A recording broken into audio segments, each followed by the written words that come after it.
क्या आप भी हैं आर्टिफिशियल और नेचुरल प्लांट लवर? तो कर लीजिए परिवर्ल्ड के चैनल को सब्सक्राइब, जहां आपको मिलेगी प्लांट्स से जुड़ी हर जानकारी। कहते हैं कि जहां हालात हार मान जाते हैं, वहां हौसले खुद अपनी राह बना लेते हैं। जी हाँ, अगर आपने ठान ली है कुछ करने की, तो पूरी कायनात भी यकीन मानिए आपका साथ देने में जुट जाती है। और ऐसा ही हुआ है इस बच्चे के साथ, जिसकी कहानी रियल स्ट्रगल की कहानी मैं आपके सामने लेकर आई हूँ। लेकिन उसके साथ एक सवाल भी जरूर उठाऊंगी, और वो सवाल है कि क्या सिर्फ मेहनत करने के बाद, रिजल्ट मिलने के बाद, क्या सिर्फ एक ट्वीट कर देने से इन बच्चों की सहायता हो सकती है? क्या है पूरा मामला, और किस कदर हरीश चौधरी से संवाद के प्लेटफॉर्म से एक अपील मैं चेतना शर्मा करना चाहती हूँ। बताऊंगी आपको सब कुछ डिटेल में इस वीडियो में, इसलिए बने रहेगा आखिर तक हमारे साथ। नमस्कार, मैं हूँ चेतना शर्मा। आप देखना शुरू कर चुके हैं संवाद भारत का, भारत के लिए। तो हाल ही में नीट का रिजल्ट आया था, और थार में से श्रवण कुमार ने बेहद गरीबी के झेलते हुए, बेहद विषम परिस्थितियों में जो मुकाम हासिल किया, जो नीट क्लियर किया, रिजल्ट आया, तो खुशी का ठिकाना नहीं रहा पूरे के पूरे गांव का, परिवार का, श्रवण कुमार का, और उन्हें बधाई देने का तांता लग पड़ा। इसी सिलसिले में बधाई देने के लिए शामिल हुए हरीश चौधरी साहब भी, और उनका कहना है कि जिस तरीके से बच्चे ने मेहनत की है, बच्चे की सफलता के लिए जो 50 विलेजर्स संस्थान की जो टीम है, जो ऐसे बच्चों को सपोर्ट करती हैं, आगे बढ़ाती है, परिश्रम करवाती है, मेहनत करवाती है, शिक्षा देती है, ऐसे युवाओं को सपोर्ट करने के लिए संस्थाएं तो बन जाती हैं।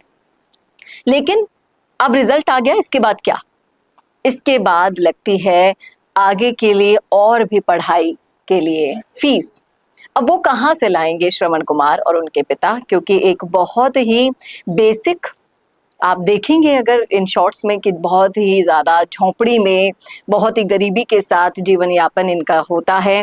और जिस तरीके से प्रतिभाएं आगे आती हैं, उन प्रतिभाओं को सपोर्ट चाहिए होता है।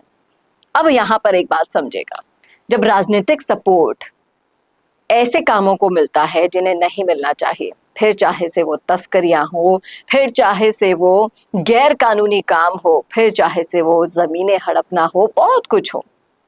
बाड़मेर के गैर कानूनी कामों के इतिहास के बारे में मुझे ज्यादा खुलकर बताने की जरूरत नहीं पड़ेगी, क्योंकि सभी को पता है कि कहीं ना कहीं किसी राजनीतिक संरक्षण के तहत ये काम हो रहा है। उसके खिलाफ कई बार रविंद्र सिंह भाटी आवाज उठा चुके हैं। लेकिन जब इस प्रतिभाओं की बात आती है, ऐसी प्रतिभाओं को आगे बढ़ाने की बात आती है, तब सहयोग चाहिए होता है, असली सहयोग। राजनीतिक संरक्षण का संरक्षण चाहिए होता है, फिर चाहे से वो कोई भी करवाए, हरीश चौधरी करवाए, बाड़मेर के सांसद उम्मेदराम बेनीवाल करवाए, या फिर रविंद्र सिंह भाटी करवाए। लेकिन इस मेहनत को यहाँ पर रुकने नहीं देना चाहिए।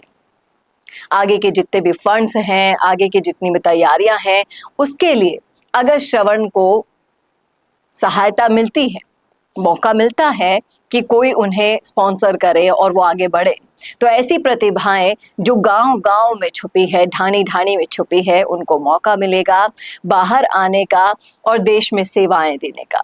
क्या कहते हैं आप कि इस तरह की प्रतिभाओं को राजनीतिक संरक्षण मिलना चाहिए या नहीं? और अगर हरीश चौधरी साहब आप आकर ट्वीट कर रहे हैं, अप्रिशिएट कर रहे हैं, तो थोड़ा सा सहयोग भी तो बनता है ना? क्या कहते हैं आप इस मुद्दे पर? रखिएगा राय कमेंट बॉक्स में। कैसा लगा वीडियो बताना ना भूलेगा, और ऐसे और वीडियो के लिए देखना ना भूलेगा संवाद भारत का, भारत के लिए। नमस्कार। भारत का सबसे तेजी से बढ़ता हुआ डिजिटल न्यूज चैनल, जिसका परिवार 4,17,000 लोगों से भी ज्यादा बढ़ रहा है, वो संवाद न्यूज चाहता है हर जिले और हर राज्य में मीडिया पार्टनर्स। तो अगर आप बनना चाहते हैं संवाद न्यूज के पार्टनर्स, तो कांटेक्ट करें नीचे दिए गए नंबर्स पर। इसके अलावा अगर आप वीडियो एडिटर बनना चाहते हैं, या फिर न्यूज इंडस्ट्री में बतौर इंटर्न सब सीखना चाहते हैं, तो संवाद न्यूज के जयपुर हेड ऑफिस में काम करने के लिए संपर्क करें स्क्रीन पर दिए गए नंबर पर।